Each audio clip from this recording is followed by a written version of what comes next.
Hello friends, welcome to Bhoomika's kitchen. ನಾನು ನಿಮ್ಮ ಭೂಮಿಕಾ ಸುದರ್ಶನ್. ಇವತ್ತು ಸಿಂಪಲ್ ಆಗಿರೋವಂಥ ಮಸಾಲೆ ಅವಲಕ್ಕಿ ಚಿತ್ರಾನ್ನ ಮಾಡೋದು ಹೇಗೆ ಅಂತ ತೋರಿಸ್ತಾ ಇದ್ದೀನಿ. ನವರಾತ್ರಿ ಹಬ್ಬ ಬರ್ತಾ ಇದೆ. ನವರಾತ್ರಿ ಹಬ್ಬಕ್ಕೆ ಯಾವುದಾದ್ರೂ ಒಂದು ಪ್ರಸಾದ ನೀವು ಡೈಲಿ ಮಾಡ್ತೀರಾ ಅಲ್ವಾ? ಅದರಲ್ಲಿ ಈ ಮಸಾಲೆ ಅವಲಕ್ಕಿ ಚಿತ್ರಾನ್ನ ಕೂಡ ಟ್ರೈ ಮಾಡಿ. ತುಂಬಾ ರುಚಿಯಾಗಿರುತ್ತೆ. ದೇವ್ರಿಗೆ ನೈವೇದ್ಯಕ್ಕೂ ತೋರಿಸ್ಬೋದು, ಜೊತೆಗೆ ಎಲ್ಲರಿಗೂ ಪ್ರಸಾದ ರೀತಿ ನೀವು ಇದನ್ನು ಕೊಡ್ಬೋದು. ಬನ್ನಿ ಮಾಡೋದು ಹೇಗೆ ಅಂತ ನೋಡ್ಕೊಳ್ಳೋಣ.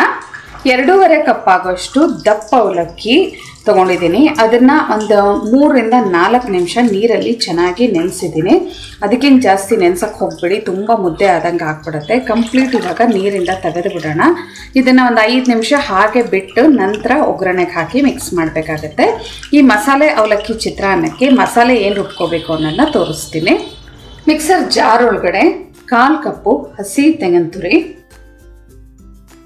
4 ಹಸಿಮೆಣಸಿನಕಾಯಿ ಅಥವಾ ನಿಮ್ಮ ಖಾರಕ್ಕೆ ತಕ್ಕಷ್ಟು ನೋಡ್ಕೊಂಡು ಹಾಕೊಳ್ಳಿ, ಬೆಳ್ಳುಳ್ಳಿ 4ರಿಂದ 5 ಎಸಳು ದಪ್ಪ ಎಸಳು, ಶುಂಠಿ ಅರ್ಧ ಇಂಚು, ಕರ್ಬೇವಿನ ಸೊಪ್ಪು 2 ಗರಿ, ಕೊತ್ತಂಬರಿ ಸೊಪ್ಪು ಕಟ್ ಮಾಡಿದ್ರೆ ಒಂದು 2 ಟೇಬಲ್ ಸ್ಪೂನ್ ಅಷ್ಟು ಬರುತ್ತೆ. ಇವಾಗ ಇದನ್ನು ಹಾಗೆ ತರ್ತರಿಯಾಗಿ ರುಬ್ಕೊಳ್ಳೋಣ, ನೀರು ಹಾಕಬಾರ್ದು. 2-3 ಸಲ ಬ್ಲೆಂಡ್ ಮಾಡಿಕೊಂಡ್ರೆ ಸಾಕು. ಈ ಥರ ತರ್ತರಿಯಾಗಿ ಪುಡಿ ಆಗುತ್ತೆ. ಕೈಯಲ್ಲಿ ಒಂದ್ಸಲ ಮಿಕ್ಸ್ ಮಾಡಿಕೊಂಡು ನೀವು ಬ್ಲೆಂಡ್ ಮಾಡ್ಕೋಬೇಕು. ಇವಾಗ ಒಗ್ಗರಣೆ ಹಾಕೊಳ್ಳೋಣ. ಸ್ಟವ್ ಆನ್ ಮಾಡಿಕೊಂಡು ಬಾಣಲಿ ಒಳಗಡೆ 3 ಟೇಬಲ್ ಸ್ಪೂನ್ ಎಣ್ಣೆ ಹಾಕೊಂಡಿದ್ದೀನಿ. ಅವಲಕ್ಕಿಗೆ ಒಂದು ಸ್ವಲ್ಪ ಎಣ್ಣೆ ಮುಂದಾಗಿರಬೇಕು. ಎಣ್ಣೆ ಒಂಚೂರು ಚೆನ್ನಾಗಿ ಕಾಯ್ತಿದ್ದ ಹಾಗೆ 2 ಟೇಬಲ್ ಸ್ಪೂನ್ ಕಡಲೆಕಾಯಿ ಬೀಜನ ಚೆನ್ನಾಗಿ ರೋಸ್ಟ್ ಮಾಡ್ಕೊಳ್ತೀನಿ. ಕಡಲೆಕಾಯಿ ಬೀಜ ಒಂದು 3/4 ಭಾಗ ಫ್ರೈ ಆಗ್ತಿದ್ದ ಹಾಗೆ ಸಾಸಿವೆ, ಕಡಲೆಬೇಳೆ, ಉದ್ದಿನಬೇಳೆ, ಜೀರಿಗೆ ಎಲ್ಲ ಸ್ವಲ್ಪ ಹಾಕೊಂಡಿದ್ದೀನಿ. ಇದೆಲ್ಲ ಚಟಪಟ ಅಂತ ಸಿಡಿಲಿ. ಸಾಸಿವೆ, ಕಡಲೆಬೇಳೆ, ಉದ್ದಿನಬೇಳೆ ಎಲ್ಲ ಚೆನ್ನಾಗಿ ಫ್ರೈ ಆಗಿದೆ ನೋಡಿ. ಈ ಟೈಮಲ್ಲಿ ದಪ್ಪ ಸೈಜ್ 1 ಈರುಳ್ಳಿ ಅಥವಾ ಅರ್ಧ ಕಪ್ಪಷ್ಟು ಈರುಳ್ಳಿನ ಸ್ಲೈಸಸ್ಗಳ ಥರ ಕಟ್ ಮಾಡಿ ಹಾಕೋಬೇಕು. ಅದೇ ಟೈಮಲ್ಲಿ ಬರೀ ಒಂದು 5-6 ಎಲೆ ಕರ್ಬೇವಿನ ಸೊಪ್ಪು, 1 ಒಣಗಿದ ಮೆಣಸಿನ್ಕಾಯಿ ಇದನ್ನು ಹಾಕ್ಕೊಂಡು ಒಂದ್ಸಲ ಎಲ್ಲ ಚೆನ್ನಾಗಿ ಮಿಕ್ಸ್ ಮಾಡ್ಕೊಳ್ತೀನಿ. ಈರುಳ್ಳಿ ಕಂಪ್ಲೀಟಾಗಿ ಸಾಫ್ಟ್ ಆಗೋವರೆಗೂ ಫ್ರೈ ಮಾಡ್ಕೋಬೇಕು. ಈರುಳ್ಳಿ ಒಂದು 3 ನಿಮಿಷ ಬೇಯಿಸ್ಕೊಂಡಿದ್ದೀನಿ ಮೀಡಿಯಂ ಫ್ಲೇಮಲ್ಲಿ. ಒಂಚೂರು ಸಾಫ್ಟಾಗಿ ಆಗಿದೆ. ಇವಾಗ ಈ ಒಗ್ಗರಣೆಗೆ ಎಷ್ಟು ಬೇಕು ಅಷ್ಟು ಮಾತ್ರ ಉಪ್ಪು ಹಾಕ್ಕೊಳ್ತಾ ಇದ್ದೀನಿ. ಉಪ್ಪು ಹಾಕ್ಕೊಂಡು ಒಂದ್ಸಲ ಎಲ್ಲ ಚೆನ್ನಾಗಿ ಮಿಕ್ಸ್ ಮಾಡ್ಕೊಳ್ತೀನಿ. ಜೊತೆಯಲ್ಲೇ ಒಂದು 1/4 ಟೀ ಸ್ಪೂನಷ್ಟು ಅರಿಶಿನ ಈ ಒಂದು ಕೊನೆಯ ಸ್ಟೇಜಲ್ಲಿ ಹಾಕಬೇಕು ನೀವು. ಆವಾಗಲೇ ಅದು ಒಂದು ಲೆಮನ್ ಎಲ್ಲೋ ಕಲರ್ ಬರೋದು. ಎಲ್ಲ ಚೆನ್ನಾಗಿ ಮಿಕ್ಸ್ ಮಾಡಿಕೊಂಡು ಇವಾಗ ರುಬ್ಬಿರೋ ಅಂಥ ಮಿಶ್ರಣನ ಹಾಕೊಳ್ತೀನಿ.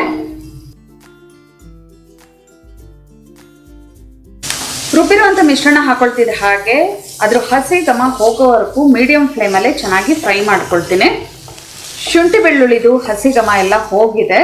ಇವಾಗ ಅವಲಕ್ಕಿನ ಇದಕ್ಕೆ ಮಿಕ್ಸ್ ಮಾಡ್ಕೊಳ್ತೀನಿ. ಆವಾಗಲೇ ನಾನೇನು ಇಟ್ಕೊಂಡಿದ್ನಲ್ಲ ಅವಲಕ್ಕಿ ನೋಡಿ, ಉಳಿದಿರುವಂಥ ನೀರಲ್ಲೇ ಅದು ಸಾಫ್ಟಾಗಿ ನೆಂದಿದೆ. ಚೆನ್ನಾಗಿ ಹುಡುಗುಡಿಯಾಗೂ ಇದೆ, ಸಾಫ್ಟಾಗೂ ಇದೆ. ಇದನ್ನು ಹಾಕ್ಕೊಂಡು ಇವಾಗ ಕ್ಲೀನಾಗಿ ಮಿಕ್ಸ್ ಮಾಡ್ಕೋಬೇಕು. ಒಂದು ಮಿಕ್ಸ್ ಮಾಡ್ತಾ ಏನು ಬಿಸಿ ಆಗುತ್ತೆ ಅಷ್ಟೇ ಸಾಕು. ಉಪ್ಪು ಈ ಟೈಮಲ್ಲಿ ರುಚಿ ನೋಡ್ಬಿಟ್ಟು ಬೇಕಿದ್ರೆ ಹಾಕೋಬೋದು. ನೋಡಿ, ಮಿಕ್ಸ್ ಮಾಡ್ತಾನೆ ಏನು ಬಿಸಿ ಆಗುತ್ತಲ್ಲ ಅಷ್ಟೇ ಸಾಕು. ಅವಲಕ್ಕಿನ ತುಂಬ ನಾವು ಬಿಸಿ ಮಾಡೋಕ್ಕೆ ಹೋಗಬಾರ್ದು, ಅದ್ರ ರುಚಿ ಹೊಟ್ಟೋಗ್ಬಿಡುತ್ತೆ, ಡ್ರೈ ಆಗೋಗ್ಬಿಡುತ್ತೆ. ನಾನು ಸ್ವಲ್ಪ ಅವಲಕ್ಕಿನ ಸಾಫ್ಟಾಗಿ ಮಾಡ್ಕೊಂಡಿದ್ದೀನಿ. ನಮಗೆ ಸಾಫ್ಟಾಗಿರೋದೇ ಇಷ್ಟ. ನೀವು ಬೇಕಾದರೆ ಹುಡುಗಿಯಾಗಿ ಅಂದರೆ ನೀವೇನು ನಾನು 3-4 ನಿಮಿಷ ನೆನೆಸೋಕ್ಕೆ ಹೇಳಿದ್ನಲ್ಲ, ಒಂದು 3 ನಿಮಿಷ ನೀವು ನೀರಲ್ಲಿ ನೆನೆಸಿದ್ರೆ ಸಾಕು. ತಕ್ಷಣ ಅದನ್ನು ಚೆಲ್ಬಿಡಬೇಕು. ತುಂಬ ಹೊತ್ತೇನಾದರೂ ನೀವು ಹಾಗೆ ನೀರಲ್ಲಿ ಬಿಟ್ಟುಬಿಟ್ರೆ ತುಂಬ ಸಾಫ್ಟಾಗಿ ಹೋಗ್ಬಿಡುತ್ತೆ. ನಾನೊಂದು 5 ನಿಮಿಷ ಬಿಟ್ಟಿದ್ದಕ್ಕೆ ಇಷ್ಟು ಸಾಫ್ಟ್ ಆಯಿತು ನೋಡಿ. ಇವಾಗ ಇದನ್ನು ಚೆನ್ನಾಗಿ ಮಿಕ್ಸ್ ಮಾಡ್ಕೊಳ್ತೀನಿ. ಕೊನೆಯಲ್ಲಿ ಸ್ಟವ್ ಆಫ್ ಮಾಡಿದ ನಂತರನೇ ನಿಂಬೆಹಣ್ಣಿನ ರಸ ಹಾಕ್ಬಿಟ್ಟು ಮಿಕ್ಸ್ ಮಾಡ್ಕೋಬೇಕು.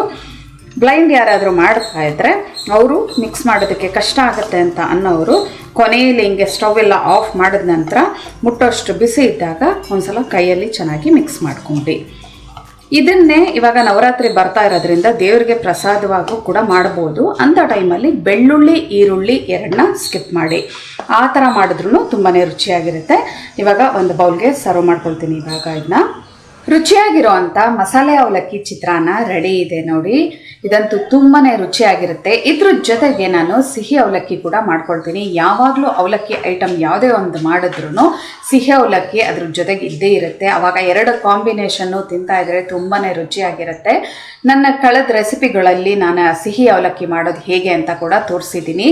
ಬರೀ ಸಿಹಿ ಅವಲಕ್ಕಿ ಅಲ್ಲ, ಅವಲಕ್ಕಿದೇ ಒಂದು ಪ್ಲೇ ಲಿಸ್ಟ್ ಇದೆ. ಭೂಮಿಕಾಸ್ ಕಿಚನ್ ಪ್ಲೇಲಿಸ್ಟ್ಗೆ ಹೋಗ್ಬಿಟ್ಟು ನೀವು ಸರ್ಚ್ ಮಾಡಿದ್ರೆ ನಿಮಗೆಲ್ಲ ವೆರೈಟಿ ಅವಲಕ್ಕಿ ಐಟಮ್ಸ್ಗಳು ನಿಮಗೆ ಅಲ್ಲೇ ಸಿಗುತ್ತೆ. ನೀವು ಕೂಡ ಇದನ್ನು ಟ್ರೈ ಮಾಡಿ ಹೇಗೆ ಬಂತು ಅಂತ ನನಗೆ ಕಮೆಂಟ್ ಬಾಕ್ಸಲ್ಲಿ ತಿಳಿಸಿ. ಇವತ್ತಿನ ಈ ರೆಸಿಪಿ ನಿಮ್ಗೆ ಇಷ್ಟ ಆದರೆ ಲೈಕ್ ಮಾಡಿ, ಶೇರ್ ಮಾಡಿ. ಯಾರೆಲ್ಲ ಇನ್ನೂ ಭೂಮಿಕಾ ಕಿಚನ್ಗೆ ಸಬ್ಸ್ಕ್ರೈಬ್ ಆಗಿಲ್ಲ ದಯವಿಟ್ಟು ಸಬ್ಸ್ಕ್ರೈಬ್ ಆಗಿ. Thanks for watching.